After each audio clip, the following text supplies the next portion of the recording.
Welcome to Battleground, Ohio, a nonpartisan underground political news program. I'm your host, Blayne Hougen. Today I'll be speaking with elitist political strategist Antonio de Baca about the most important congressional races in the state of Ohio. Mr. de Baca, which would you say is the most important House race in the state of Ohio this election cycle, and why? Well, the most important House race would most definitely be District 16, which is a toss-up race in itself, which is between Jim Renacci, who is the incumbent, who is going to be a sophomore if reelected, and Betty Sutton, who actually is a member of Congress, who represents currently District 13. After the census, Ohio lost 2 seats, which took Dennis Kucinich's seat out and actually redistricted Betty Sutton out. It's pitting them against each other, so this is going to definitely be a very interesting race.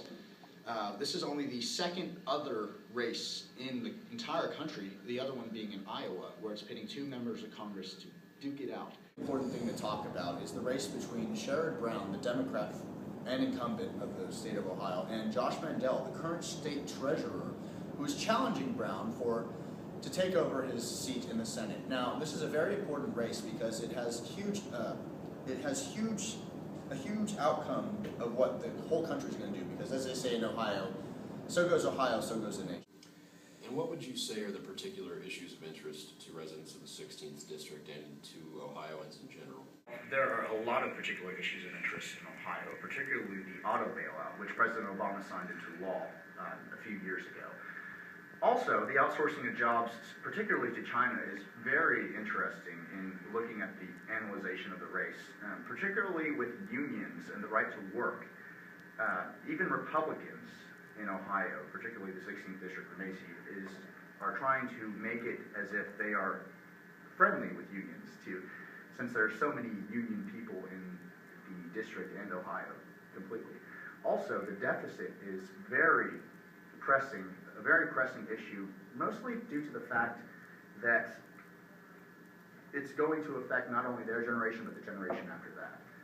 Another thing I would say, particularly in this race with the debates, as if you can see, they argue about the Bush tax cuts.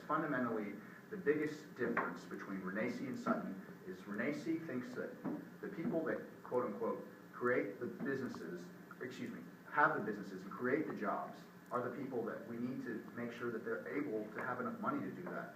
Whereas Sutton is saying they need to pay their quote-unquote fair share.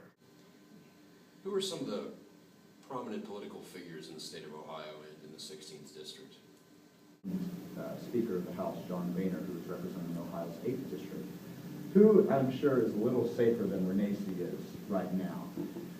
Secondly, I would say that John Kasich, the Republican who is the governor of Ohio, who took over from Ted Strickland's seat in 2010, is also trying to emulate this wave that the Tea Party and the Republican Party is pushing to 2012. Speaking of a wave, Rob Portman, who was very seriously considered by the Romney campaign to be the VP nod. How have outside influences affected the races? Renacci, the incumbent, has raised about $2.9 million and has spent $2.4 million and has about $493,000 on hand.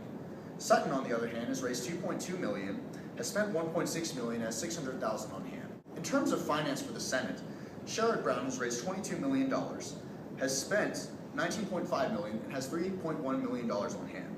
Mandel, on the other hand, has raised $16 million, spent $2.8 million, and has $3.4 million on hand. This is significant because it shows that how much money and how important this race is for determining Ohio and the nation. What are the polls showing in the Senate race and the House race for the 16th District? This is my prediction for the race, for both the House and the Senate. For the House, I'm predicting that Renacci is going to win because if you look at the polls, it shows that he's up by an average of about 3 or 4 points, which might not be a lot, but it'll be enough, especially with the redistricting. As for Brown and Mandel, I think that Sherrod Brown is going to retain his seat. He might not get the sophomore surge that he expected. It might even be negative because in 2006 he won by about 8 points. However, this time, based on the polls, the RCP average according to Regular Politics is 5.3%. So there you have it. Renacci will keep his seat and win a second term, and Brown will retain his seat and be the next senator from Ohio for another 6 years.